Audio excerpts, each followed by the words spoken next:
Subscribe now. یہ عناصر کا پرانا کھیل، یہ دنیائے دوں، یہ جو دنیا ہے یہ کیا ہے؟ عناصر کا پرانا کھیل ہے۔ ایلیمنٹس، سالمات، ایٹمز، انہی کی اکھیڑ پچھاڑ ہے نا جس کا یہ کھیل چل رہا ہے۔ یہ دنیائے دوں کہتے ہیں پست کو، بہت گھٹیا، یہ گھٹیا دنیا جو ہے، یہ دنیا زمین، دنیا کی حقیقت خالص مادہ ہے، مادے ہی کی بنیاد پر یہ دنیا ہے۔ ساکنان عرش اعظم کی تمناؤں کا خون، جب اللہ نے کہا تھا وَإِذْ قَالَ رَبُّكَ لِلْمَلَائِكَةِ إِنِّي جَاعِلٌ فِي الْأَرْضِ خَلِيفَةً، تو فرشتوں نے ذرا استفہام کیا تھا نا۔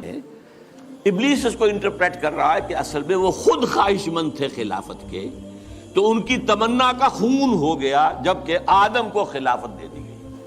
اس کی بربادی پہ آج آمادہ ہے وہ کارساز جس نے اس کا نام رکھا تھا جہان کاف و نون۔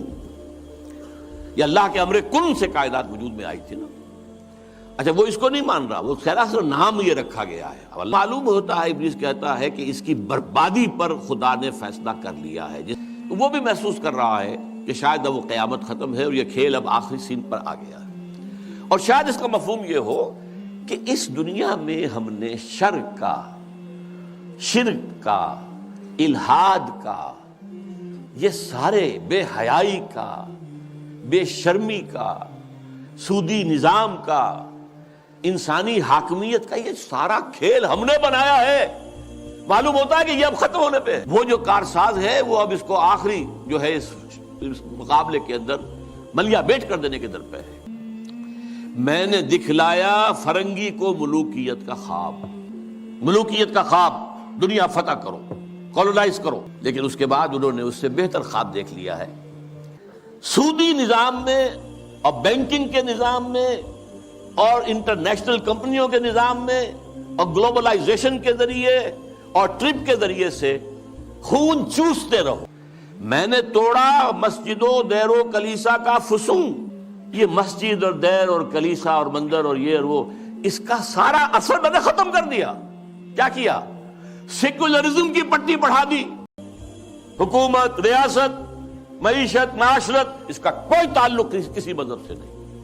اس دور حاضر سے قبل جو ہے انسان کی گمراہی صرف ایک تھی، شرک۔ اب کیا کیا گیا ہے؟ اس بڑے خدا کو اٹھا کے مسجد میں بند کر دو، ہم جو چاہے کریں۔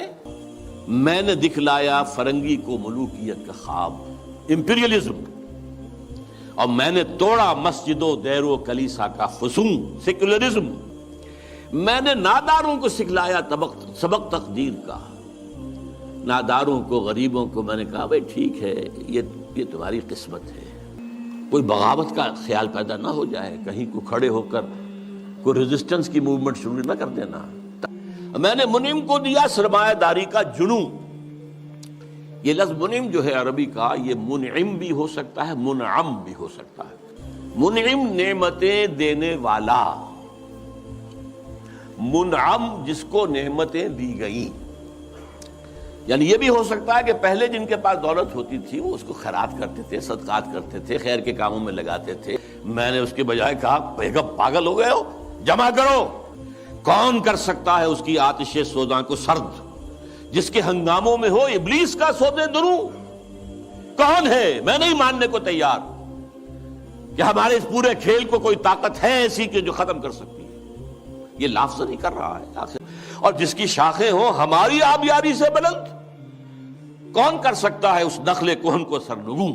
اس میں کیا شک ہے کہ محکم ہے یہ ابلیسی نظام۔ آپ نے جو فرمایا سچ کہا، یہ ابلیسی نظام، یہ سیاسی نظام، یہ liberal democracy, human sovereignty basis پر، اور یہ جوئے اور سود پر مبنی سارا ظالمانہ استحصالی نظام معاشی، اور یہ بے حیائی کہ انسان حیوان بن گیا۔ پختہ تر اس سے ہوئے خوئے غلامی میں عوام، یہ عوام کے اندر ایک پیسیمسٹک ایک انداز پیدا ہو چکا ہے۔ وہ ایکٹیوسٹ نہیں ہے، اب وہ کام کرنے کو تیار نہیں ہے، دبے رہنے کے لیے تیار ہیں، ایکسپلائٹ کیے جانے کے لیے تیار ہیں۔ ہے ازل سے ان غریبوں کے مقدر کا سجود، مقدر میں سجود، ان کی فطرت کا تقاضا ہے نماز بے قیام۔ نماز بے قیام کسے کہتے ہیں؟ وہ نماز جس میں قیام نہ ہو، رکوع ہی رکوع ہے یا سجود ہی سجود ہے، ہر جگہ جو ہے ماتھا ٹیکے ہوئے بیٹھے ہوئے ہیں، اور ہر جگہ پر جو ہے اس پورے سارے نظام کو، ظالمانہ نظام کو قبول کیے ہوئے ہیں۔ آرزو اول تو پیدا ہو نہیں سکتی، کہیں ہو کہیں پیدا تو مر جاتی ہے یا رہتی ہے خام، کوئی اونچا اعلیٰ نصب العین یہ ہے ہی نہیں۔ یعنی یوں سمجھیے کہ اول تو زمین بنجر ہے، یہاں سے کسی چیز کا کی رویدگی کا امکان ہی نہیں۔ اگر کوئی چیز اگ بھی آئے تو اس فضا کے اندر آکسیجن ہی نہیں ہے، پروان کیسے چڑھے گی؟ یہ ہماری سعی پہم کی کرامت ہے کہ آج صوفی و ملا ملوکیت کے بندے ہیں تمام۔ خلافت راشدہ کے بعد جو نظام ہمارا چلا ہے اس میں صوفی و ملا، علماء اور صوفیاء، ان کا نظام کیا تھا؟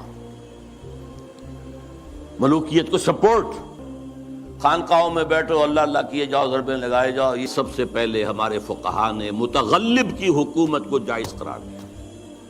یعنی اگر کوئی شخص اپنی قوت کے بل پر آ کر حکومت پر قبضہ کر لے، حکمران کے خلاف کوئی بغاوت نہیں کر سکتے جب تک کہ وہ تمہیں کفر کا حکم نہ دے۔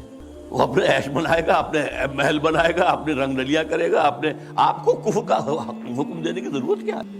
یہ تصور ہے جو سنی اسلام کے اندر اس کی رگوں میں چلا گیا اور اس نے سن کر دیا اسلام کو۔